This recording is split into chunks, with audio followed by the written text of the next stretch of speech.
May Day కార్మిక దినోత్సవం సందర్భంగా మంత్రి సీతక్క కార్మికురాలిగా మారింది. ములుగు జిల్లా వెంకటాపూర్ మండలం కేశవాపూర్ గ్రామంలో ఉపాధి హామీ పథకం కూలీలతో కలిసి పనిచేసింది. ఈ సందర్భంగా మంత్రి సీతక్క కూలీలకు మేడే శుభాకాంక్షలు తెలిపారు.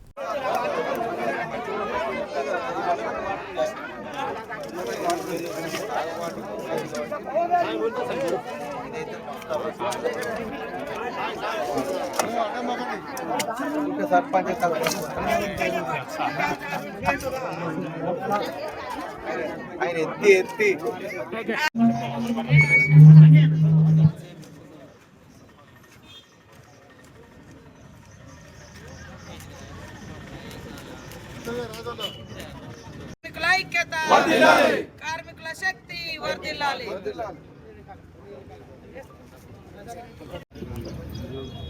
కొంచెం వెనక జరుగుతూ అందరు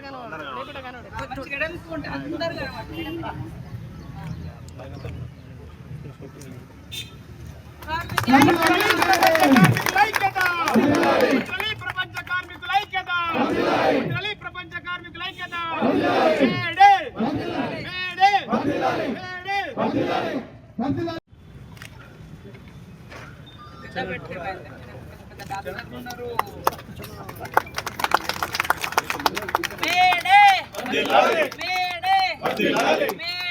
ప్రపంచ కార్మికుల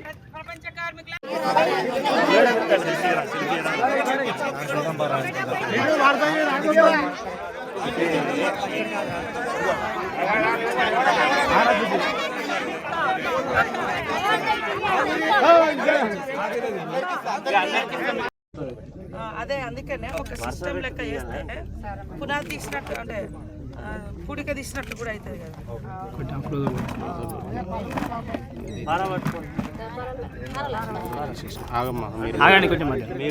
ఒక్కరు తీయండి, ఒకరు ఇద్దరు తీయండి.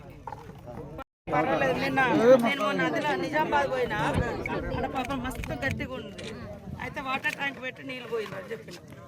ఎక్కడెక్కడైతే వస్తలేవో వాటర్ ట్యాంక్ ఎన్ని రోజులు పెడతారు ఇక్కడ పని? ఫీల్డ్ అసిస్టెంట్ గారు మరి వాళ్ళ ఇబ్బందులు ఏంటిదో తెలుసుకోవడం జరిగింది.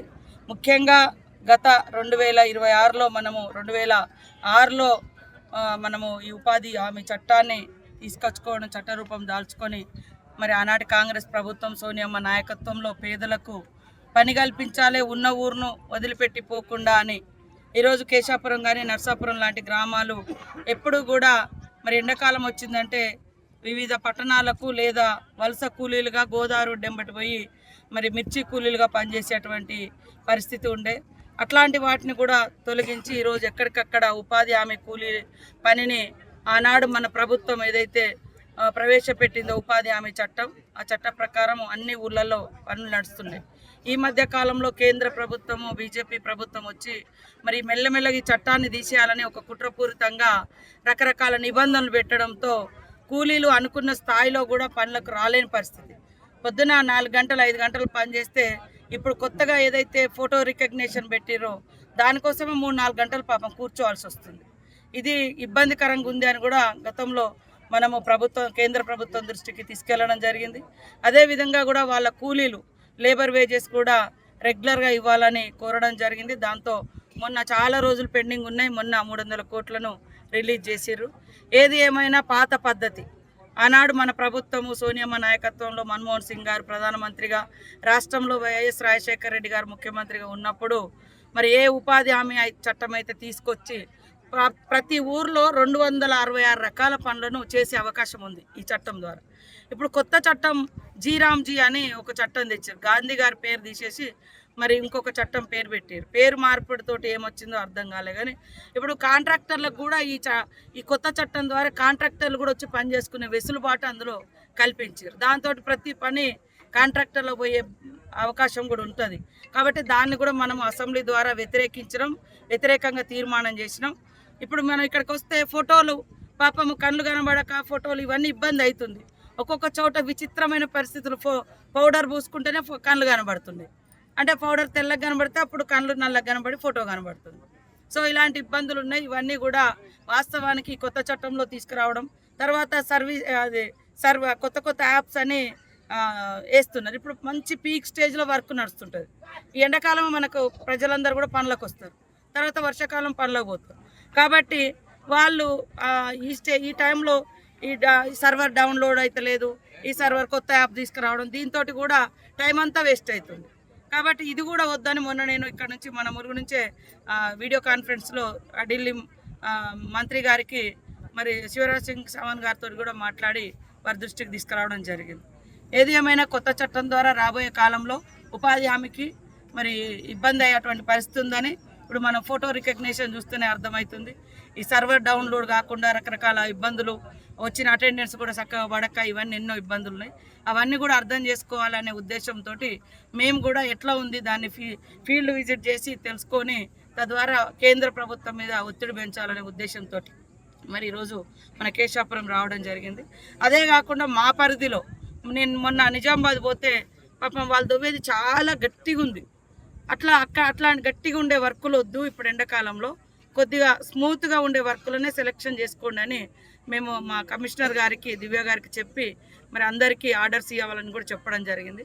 ఎట్ ద సేమ్ టైం మళ్ళీ ఎక్కడైనా తప్పదు, ఈ పని తప్ప వేరే లేదు అన్నప్పుడు సాయంత్రం ఒకరోజు ముందే 7 గంటలకు పోయి వాటర్ ట్యాంక్ తోటి కొంత వాటర్ కూడా కొడితే జనాలకు చేతులు పొక్కులు రాకుండా ఉంటాయి, కొంత స్మూత్గా తవ్వగలుగుతారు అనే ఉద్దేశంతో కూడా మరి ఎక్కడైతే గట్టి పని పెట్టుకుంటారో అది వద్దనే ఫస్ట్ చెప్తున్నాం. ఈ నెల కొద్దిగా వర్షాలు లేనప్పుడు, మంచి ఎండ ఉన్నప్పుడు గట్టి పని పెట్టుకోకండి, అలకటి పని పెట్టుకోండి, కాలువలు తీసుడు లేదా చెరువుకు దగ్గరగా తడి ఉన్న చెరువుల కాడ ఇట్లాంటివి పెట్టుకోండి అని.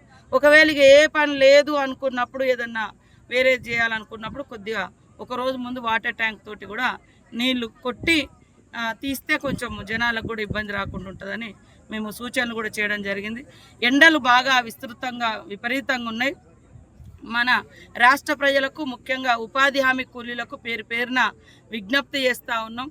ముఖ్యంగా ఈ ఎండకు పొద్దున్నే వచ్చి 5:30, 6 గంటల లోపు వచ్చి 9 గంటల లోపే 10 గంటలు, లాస్ట్ 10 గంటలు ఇక లోపు ఇళ్ళల్లో ఉండాలి. ఈ ఎండలు చూస్తే విపరీతంగా ఉన్నాయి. ఎండ దెబ్బతోటి చాలామంది ఇబ్బంది పడుతూ ఉన్నారు.